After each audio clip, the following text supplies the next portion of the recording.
Hi guys, I suppose the fact that these things end up in my inbox is sort of a compliment.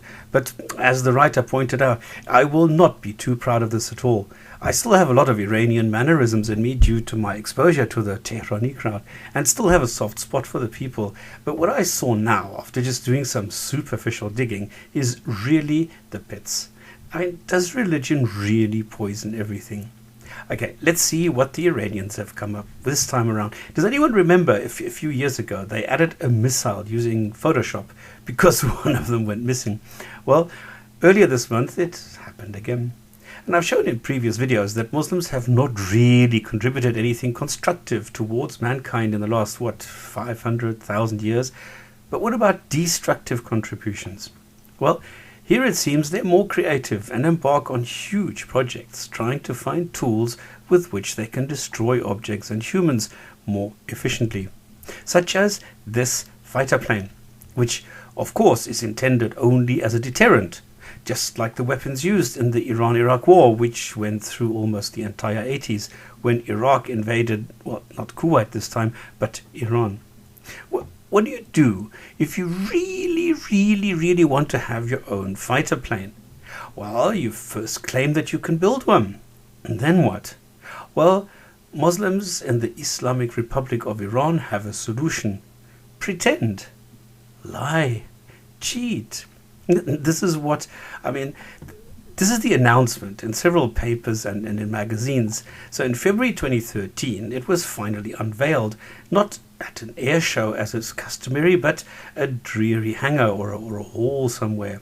And unlike the normal procedure where you get to see the plane in the air and then get some specs handed to you, here it is stationary, but with a pilot complete with an oxygen mask, but no specs.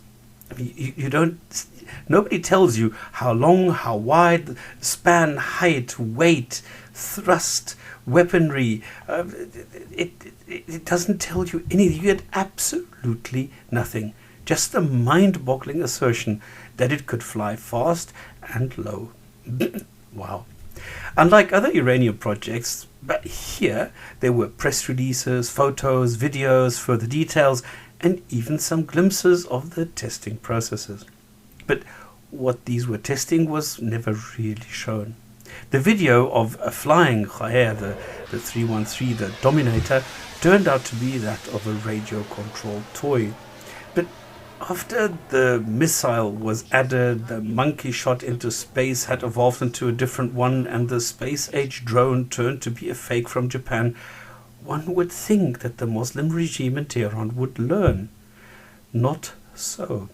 Just after the unveiling of the plane on Iranian TV during the anniversary celebration of the 79 revolution, it immediately came under criticism from aviation experts who pointed out the wrong size, the shape, the aerodynamics, stating that this was a fiberglass, balsa wood and paper mache mock-up and not real.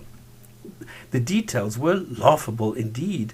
I mean, look at the rear. The rear looks as though they ran out of putty. There is no nozzle. I mean, if you put an afterburner onto this, the whole thing's just going to go up in smoke. The cockpit is really miniature, and it will not hold a pilot. I mean, under this canopy without any closing mechanism, instruments which seem more at home in an old Cessna, and a stick which looks more at home in a real aircraft, the good old F4. The speed indicator is not part of a jet aircraft, and what looks like a cassette player, I mean, it might play 8-track cassettes. The LCD screen on the right is not visible to the pilot, and the controls beneath it too. What a joke.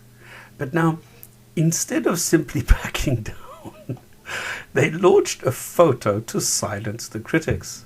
Muslims, well, I mean, they went ballistic. They said, "You see, I told you so." And they were like full of glee and folded their arms with a smug smile on their faces. And indeed, the picture showed a plane over a mountain, Mount Damavand in Iran, and it seems to be flying there.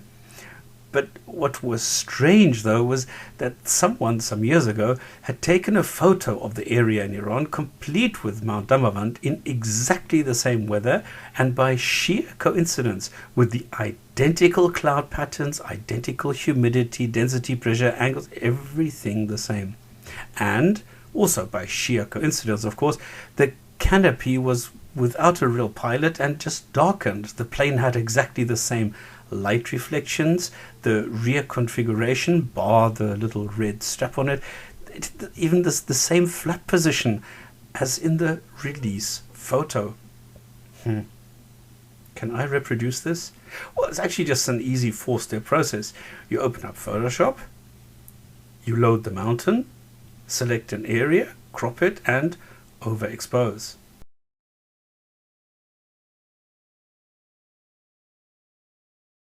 You take the lasso, trace the contours of the plane,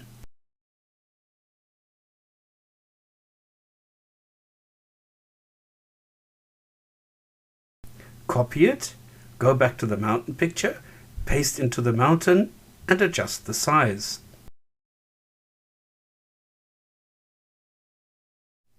Finished. Oh, there is a step 5, which is hope no one notices. In this case, they did.